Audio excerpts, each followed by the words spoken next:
Ako pala ay ang nag-iisang anak ni Danaya. Ang tagapangalaga ng brilyante ng lupa. Hindi rin kami matatakot sa'yo.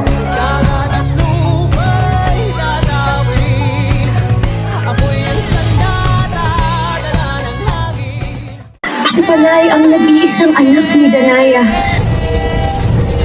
Ang tagapangalaga ng brilyante ng lupa. Hindi rin kami matatakot sa'yo.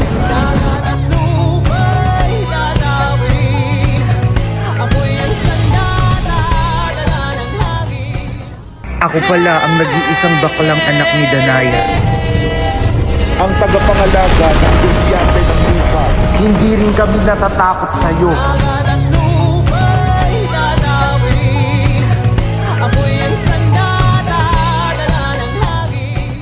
Ako pala ay ang nag-iisang anak ni Danaya.